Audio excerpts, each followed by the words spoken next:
السلام علیکم ورحمۃ اللہ وبرکاتہ۔ عزیز دینی بہنوں، آج ہم جانیں گے مسجد نبوی میں سب سے پہلا ممبر بنانے جو لگوایا گیا وہ کس نے بنایا اور کس طرح سے اس کا ابتدا ہوا۔ عزیز سامعین اکرام، الحمدللہ رسول اللہ صلی اللہ علیہ وسلم نے جب مکہ سے مدینہ ہجرت فرمانے کے بعد مساجد کی تعمیر فرمائی تو ان میں مسجد نبوی کی جب تعمیر ہوئی تو کچی مٹی اور پتھروں سے اس کی دیواریں بنائی گئی اور چھت کھجور کے شاخوں اور اس کے تنوں اور اس کے پتوں سے ڈھک دیا گیا تھا۔ اور اسی طرح مسجد نبوی کے اندر جو ہے نا، جگہ جگہ اس کے ستون یعنی کہ اسی کے تنوں سے چھت کو سہارا دیا گیا تھا، کھجور کے تنوں سے۔ تو آپ صلی اللہ علیہ وسلم جب جمعہ کا دن آتا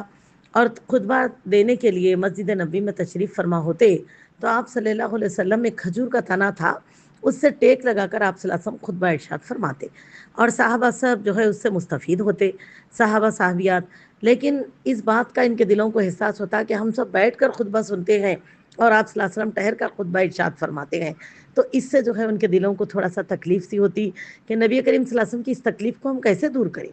اور پھر ایک انصار صحابیات نے نبی کریم صلی اللہ علیہ وسلم سے اس بات کی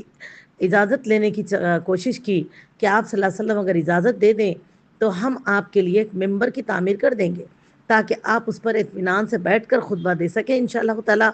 اور ہم اس کو سن سکیں۔ تو لہٰذا میری بہنوں، نبی کریم صلی اللہ علیہ وسلم نے ان لوگوں کو ممبر بنانے کی اجازت دے دی،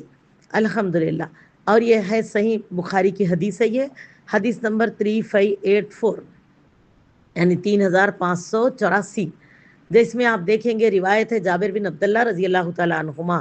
تو جب جو ہے اس خاتون نے ممبر کی تعمیر کروائی اور آپ صلی اللہ علیہ وسلم کی خدمت میں اسے پیش کیا، پھر رسول اللہ صلی اللہ علیہ وسلم اس ممبر پر تشریف فرما ہوتے اور خطبہ ارشاد فرماتے، الحمدللہ۔ تو میری بہنوں دیکھیے، یہ ہماری اسلاف ہیں، یہ وہ خواتین اسلام ہیں جن کی سوچ و فکر میں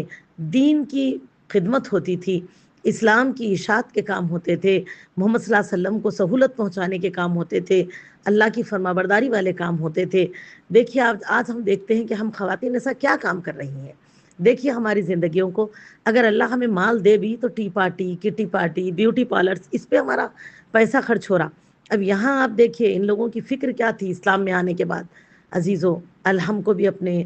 اسلاف کے نقش قدم پہ چلنا چاہیے، اسلام کی اشاعت کے لیے جد و جہد کرنی چاہیے۔ اللہ سے دعا ہے کہ اللہ تعالی ہم کو ان تمام صحابہ صحابیات کی طرح کی دلوں میں جذبہ اور اسلام کے تئیں جستجو رکھنے کی توفیق عطا فرمائے۔